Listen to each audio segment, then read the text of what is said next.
Kiss, for coming again to the Ferocious Boxing Gym. Obviously stay close to the big fight, so looking forward to it and looking forward to all your good questions. Before we start, do you mind just taking one step up just to the microphones? Yep, beautiful. Thank you. Have you finished sparring now, George, and what's the game plan from now on? I finished sparring yesterday. Got my good 6 rounds with Albert Bell, number 4 in the world, 22, 23 and 0. Hell of a fighter. So we brought him in a couple of weeks ago. Kept him super sharp. So we finished that off yesterday. I did a very good 12 rounds as well on Saturday with Albert and Dana Kugel, who's an Australian champion as well. So we are well on track. Sparring is done. We just keep everything nice and sharp. Every bit is pinpoint. No stone unturned. I became champion and got better, and that's what it is. Have you ever had a better preparation? No, this preparation has been to a T. You got to think, for the Lopez preparation, it was so up and down, up and down. We had to go through so many different dates. For this, it's been just all the way to the top. And I'm peaking, prime, ready for war. George, I'd like to ask you about your time with Ren and how that's rubbed off on you. Can you tell me the best piece of advice that he's given you, or what you've learned most from it? Yeah, look, my time with Manny Pacquiao was invaluable for my career, especially early in the piece, doing my 12-round preparation like he was. So I knew when I got to my championship fights, I knew exactly what I had to do to be victorious and to become world champion. So back then, he said I was ready to become champion back then. So hearing that from an all-time great, hearing that from a guy like Manny Pacquiao, when he's telling you in 2017, 2018, you should be champion right now, and me turning back and saying, no, I'm patient, my time will come. That there gave me that extra boost. If it's coming from him, it's just a matter of time, and that's what it was. There was rumours that he was actually going to beat at the fight. Can you tell us about that? Yeah, that's what I'm hearing. Yeah, I'm hearing he's going to be here, so I look forward to catching up with him. And you still keep in contact with him regularly? yes, definitely was kept in contact, and unfortunately he didn't succeed with his push to become president. But you know, he's a strong man, so I'm sure he'll be pushing again for the next election. Very good. George, have you had any downtime out of it after you won the title? You're very focused on your training. Have you had a chance to unwind it and enjoy it, or have you been straight in the gym? Straight in the gym. My downtime was building this beautiful gym. That was my downtime. I got to be in my gym, build it the way I wanted, and straight back in the trenches, straight to work. Straight after my biggest win of my career against Teofimo Lopez, I sat down with my team and said, okay, first, how do we get better? How do we get to that next level? We're never going to get content. We're never going to rest on our laurels. And who are we going to find next? I want the best name. No easy fights. Give me the best name. And here we are.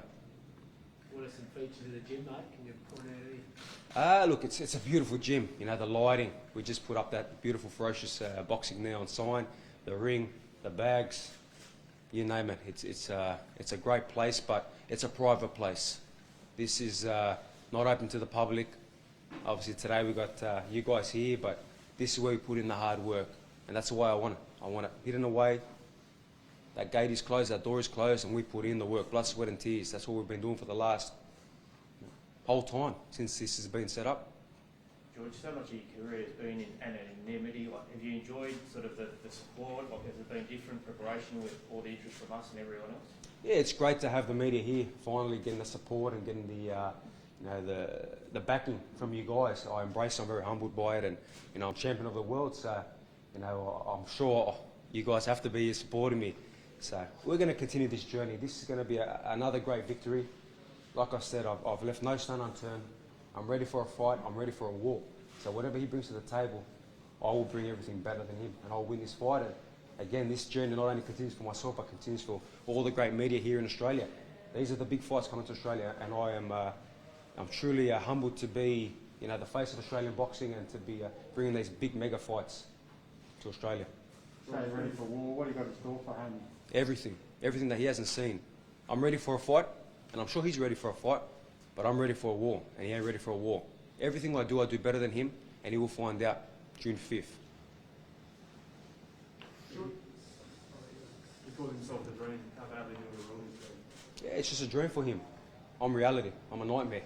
So, you know, everyone has dreams.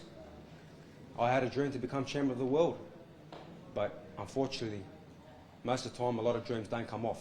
And this is his dream, but come June 5th, the nightmare, reality will kick in. Will kick in from round one.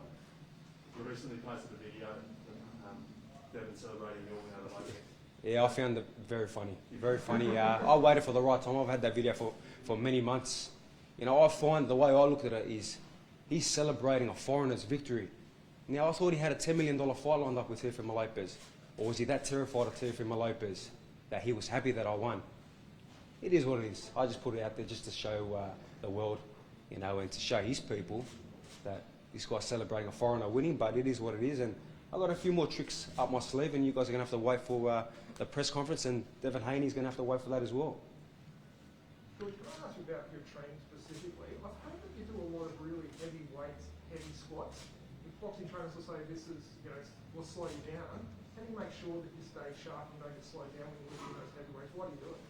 Yeah, look, I've been lifting heavy weights, explosive weights, banded weights with resistance bands, you know, for many, many years. And I'm one of the fastest fighters in the world. So that myth of weight slows you down is just a myth, and I've proven that 110%.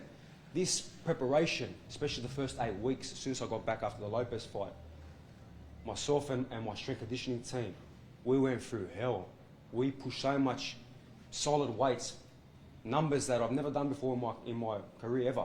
We've tracked everything, and you know, it shows the power. It shows that I'm in my prime right now. Like I've said many times, I wasn't in my prime for the Lopez fight. I am in my prime right now. I'm hitting harder than ever, and I'm ready for war, ready for a fight, and ready for victory on June 5th. When you start to taper off on the weights moving into a fight, like, is it, how many weeks? That was gone many weeks ago. Yeah. That was all done and dusted. We are very scientific with everything we do. We make sure that everything that we do is for a cause and for a reason. We're not just doing it to show off, to say, hey, look at us, we're lifting So just give me a 150 little bit kilos. of detail about how you measure that scientifically, or like just a little bit of an explainer about how you make sure you're not getting Yeah. swollen by heavy. Look, we have velocity readers. So if I'm stacking 150 kilos, but it's taking me 0.1 to lift, it's too heavy for me. Now, if I'm stacking 150 kilos and I'm lifting it at 1.5, 2.0 at velocity, the weight is perfect for me. I'm strong. So that's how we track everything. We make sure that we're not just lifting and struggling to go through it.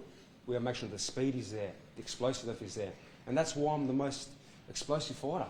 I'm so fast, I throw punches in bunches because of all that kind of work that we do as well. And you know, everything is on track, pinpoint scientific. George, where does this fight rank in the history of Australian boxing? The biggest, full stop, the biggest. Every belt on the line. Obviously, I'm bringing all the belts. He's bringing his half piece, but this is the biggest. You can't compare to any other fight. This is two undefeated guys, two guys that have so much to prove. All the belts here in Australia. This is history. And full stop, this is the biggest, no matter what they want to say. Feel good? Can I just ask you one quick one, sorry? That right hand against Lopez, are you able to walk me through it and tell me if you saw something and how you set that up, essentially? Yeah, we can maybe, if you want, we can jump in the ring, we can walk through it like that, but I don't think the insurance covers me as much. But it's something I saw many months before I fought Teofimo Lopez. Like I have seen so many holes, and me and my team have seen so many holes on Devin Haney that we pinpoint everything. And when the time comes, it's not like I had to think about it. It was there, ready to go. As soon as I seen him make the mistake, I let it go. And boom, on the chin. And the same with Devin Haney. We see the holes, we know the mistakes, and they will come automatically. And just one more on Haney. He's got a very good pull counter. What's the strategy in beating him? Is it putting pressure on him, getting up in his face? Is that what you're thinking without giving too much away, of course? Yeah, look, he thinks he's got a good pull counter or a counter punch and pulls back. Let's see how long that lasts for when I put my hands on him. So everything I bring to the table is too much for him, and he'll find that out real quick. Reality will kick in from round one. Thanks, guys. Let's give us a couple of minutes. George will put on some training gear and get some Thank you, everybody. Thanks, guys. Thank you so much. Cheers, mate.